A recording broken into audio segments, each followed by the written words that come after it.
Hello everyone! I love my OCs. They're like my babies. And we're encroaching on the 1-year anniversary of some particular OCs who just so happen to be my favorites, at least for the moment. If you've been following me on Instagram or watching my shorts, you'd probably be able to guess who I'm talking about.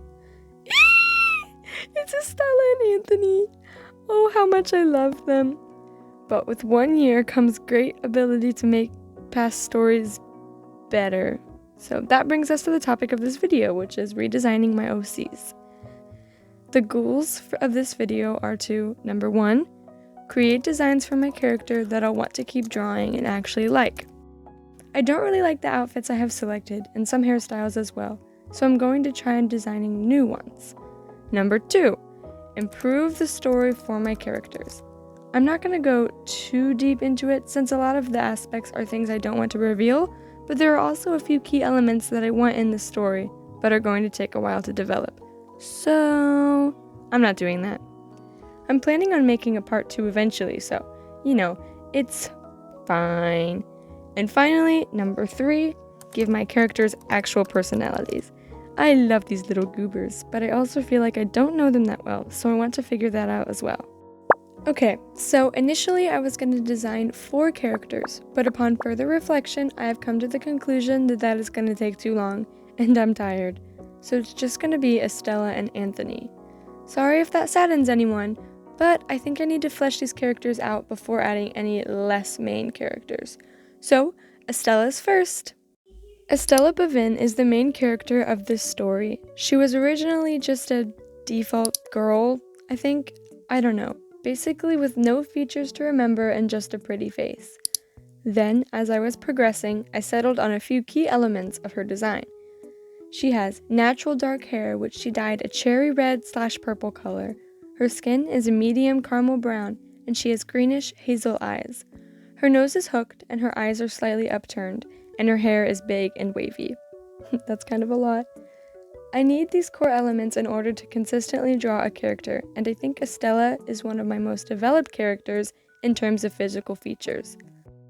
What I really need to deal with is her standard default outfit, the one I can always draw her in unless the situation needs otherwise. At first, it was a sleeveless turtleneck, fingerless gloves, and green cargo pants. I know, you can laugh at the basic OC starter pack. She had quite a few chunky black earrings, which I'm throwing away, and I kinda hate the whole thing, so I'm changing everything. This story takes place in the late 90s, so I want that fun layered fashion with some spunk to it, which I see more in the 2000s, but I'm gonna group those 2 decades together. She rides a motorcycle, which was determined very close to the beginning of her creation, and she also plays the electric guitar. I'm keeping both of those details, so she's still a little on the different side. But guys, that's not how she sees herself, okay? Please. I wanted stars to be a focal point, and I think I succeeded. This story used to be heavily sci-fi. I've kind of cut all of that out, so I'm not as reliant on everyone in the story being major science geeks. Estella was originally majoring in aerospace engineering, but I've officially changed it to mechanical engineering. She wanted to work with planes because her parents died in a plane crash caused by a faulty engine, totally by accident of course, wink wink, but now I want her major to be more broad. I think her main goal is still to design and maintain aircraft, but now she can also have more knowledge about her motorcycle and have more options for careers in the future. It's funny, for the longest time, every single character in this story has been like one of the most smartest people ever. Like, everyone had to be so into science. I think I was pretty into chemistry when I made this story, and that had a big part in it. It's a little embarrassing. I was torn between giving Estella some chic rectangle wire glasses, but also not wanting her to wear glasses since, I don't know, it's kind of dumb, but since she's dating or will date someone with glasses, I didn't want them both to have glasses. I don't know, does that make sense? I know a lot of people with both glasses wearers date, but I don't know. But then my sister offered up the idea to make them just reading glasses. Yes, I love that idea. I love that idea so much. Estella normally has her hair down. It's decently long or has it in a high messy bun. At first, she had 2 strands of hair in her face, but I gradually started giving her side bangs. I don't really know when, but I really like the side bang look in a lot of the 2000 styles for hair. So guys, it's official. Estella has epic side bangs, and they're so cute. The original story began with a mysterious machine that froze everyone except for Estella and Anthony that we knew of, that someone used to murder someone. Estella and Anthony got caught in the crosshairs and then decided to try and solve the case. Okay, for now, we're going to move on to Anthony. Anthony Truitt is also basically the main character. Fun fact, I actually designed him first. It was on a random evening that I came up with the concept and wrote it down in my sketchbook along with a few drawings of him. I then designed one of his friends, and then after that, I designed Estella. Anthony is someone who I had a vague vision for, and constantly tried to keep my design to the original thought that I could never find something I was happy with. With Estella, I was able to completely scrap the original idea, but I couldn't do that with Anthony. Unfortunately, I have to say that I am still not able to do it. I want him to be the blonde, shaggy-haired white boy that he was at the beginning, but I've always had him wearing really business-like clothes, always with a button-up under a sweater, and I thought that was a little extreme since he's not that fancy. So I changed his design to just be a striped blue and gray sweater, which I think suits him. I struggled with his hair again because I've always had a little bit of shaggy hair on the back of his neck, but it always presents a lot of a struggle for me to look good. I always feel like it looks off, so I ended up cutting it out completely. I like the way his hair turned out in the end, pretty shaggy, kind of giving Beach Boy vibes. I like it. Anthony's core elements are his shaggy blonde hair, bigger squarish glasses, being very pale and sickly looking, and having ice blue eyes. Anthony has always been someone studying neuroscience, mainly because he was working on the machine that froze people, so he needed to have brain knowledge, I guess. But now I'm gonna take that all away. I really think he strikes me as someone who's majoring in mathematics. And guys, don't come for me. I know I wrote down both of their old majors in their character sheets, but I did those before I actually rewrote the story, so my apologies. I don't really feel like going back and changing it. Anthony loves photography as a side hustle. He's very smart when it comes to anything relating to numbers, but as a guilty pleasure, he also loves taking pictures in his free time. Anthony is someone who I've struggled with figuring out how he'd behave in different environments. I always felt like I needed to give him a very spunky personality that was your typical guy who only messes around with people and always has that cocky smirk on his face. But now I have decided that he is an introverted extrovert.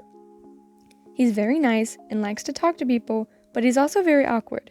Instead of having that cocky grin that I pushed for, he has this sheepish grin. I don't even know how to explain this, but he's so cute. His eyes get wide a lot, and he's just so sweet all the time. I really want to explain their dynamic and go deeper into both of the personalities, which I will do in the next segment of this video, so let's move on. I think before establishing their new personalities and their dynamic with each other, I need to give you all the new storyline. This isn't all too different from the original, but I have deleted the sci-fi elements and made this more mystery focused. So if you were to look for this story, if it were a book, it would be in the YA mystery section. Estella used to work at a coffee shop, but now I find it more fitting for her to work in a comic store. I think this fits her very well, fits her aesthetic, and honestly is the exact place that I want to work at. So this is kind of a guilty pleasure. It basically begins with Anthony taking an afternoon stroll while Estella is working her shift. Anthony hears a commotion coming from a dark alleyway. He goes to investigate and sees a tall man pointing a gun to the head of another man who is bound and struggling. The man's face was covered, so he couldn't tell who he was, and before the man, I'm just going to keep calling him the man, I'm sorry, noticed Anthony, he shot his captive in the head. So basically, Anthony was freaking out, stumbling backwards, when the murderer turns around and sees Anthony. He doesn't really know what he's supposed to do, but he knows he should probably run. And funnily enough, he sees Estella's comic store down the street and targets that as his hideaway place. He doesn't know if the man is chasing him or not, but his adrenaline is pumping through his veins and he runs as fast as he can. When he gets there, he frantically looks around for somewhere to hide and decides on a supply closet that's in a more secluded back room. Of course, Estella is fetching a vacuum and is in said closet when Anthony is running to it for his life. He sees her and doesn't know what else to do but cover his hand over her mouth and shut the door, locking them both in the closet. Estella is yelling into his hand, but he shushes her and tells her that if she doesn't stop screaming, she might die. That shuts her up. After it feels like ages, he finally decides that they can't stay in there forever. He explains to her what happened, stuttering over his words, and Estella kind of thinks that Anthony is wrong in the head. After babbling on for a few minutes, Anthony hurriedly turns around and dashes out the door. Did I mention this? Even before this meeting, Anthony had a little crush on Estella, so he was pretty red in the face. Estella is pretty weirded out until she goes home and sees on the news that a block away from her little store was a murder in an alley, just like Anthony said. Wow, maybe he wasn't crazy. Upon further investigation, she discovers that the man who was killed was an FBI agent who was studying cold cases. The specific cold case that this FBI agent was looking into was the so-called accidental death of Vincent and Serena Bevin. Dun, dun, dun! What? Estella's parents? Why would he be looking into something that was an accident? Why would an FBI agent be looking into the death of her parents that happened 8 years ago? So yeah, Estella's parents have been dead for 8 years after a tragic plane crash that occurred right before a science conference where they claimed to be presenting an amazing scientific discovery. She now lives with her uncle, who is a professor at the college she attends. Now she feels the need to track down this Anthony guy and demand of him every tiny description he could possibly give of the man that killed that agent. It was like a fire had been kindled within her, and she could not think of anything else. She had to figure out what actually happened to her parents. And why does Anthony go along with it? Why does he decide to help her even though he doesn't really have to? Mainly because he feels obligated, him being the one that made Estella aware of anything that was going on. He sees her determination and fears for her a little bit, thinking she might get herself hurt. Estella does not want Anthony to help her, but he insists, and let's be real, it's pretty intriguing. I feel bad that I'm only giving you the introduction to the story, but there are a lot of components that aren't figured out, and also a lot of parts that I don't want to spoil. I know it's a pipe dream to ever think that I will turn this into a real novel, but I still have some hopes. Now for Estella and Anthony's personalities and their dynamic. Estella is no longer a people-hating introvert. Sure, she isn't going to just walk up to people like Anthony would, but she isn't as antisocial as she was in the beginning. She's a very nice person, but also an honest person. She will tell you how she feels about almost everything except for her parents. Their memories are locked away in her heart, and it takes a lot of trust for her to open up about them to you. Estella learned self-defense, and like I said, is majoring in mechanical engineering. I'd say she's pretty sarcastic, the type of person that says, "You want a cookie?" Yeah, okay, this sounds contradictory, but I'm telling you, she's nice and sarcastic at the same time. Like, she cares for other people and does lots of acts of kindness, but won't show it much. Now, Anthony, on the other hand, has already been established to be an awkward person. He's the type that has wide, innocent eyes most of the time and has a contagious laugh. He still pokes fun at people a lot as well, and likes to fit in with the vibes of the people around him. So when he and Estella are together, they both poke fun at one another. He knows he's awkward and definitely embraces it, but also gets very embarrassed very easily and gets extremely red, because he's so deathly pale. He's a people watcher and is very observant, picking up every single detail that he possibly could about people and using it later when you think he must have forgotten.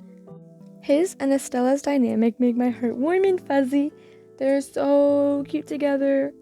When they first meet, I've already said that Estella was skeptical of his sanity. Then later, she feels great annoyance towards him for insisting on tagging along on her mission.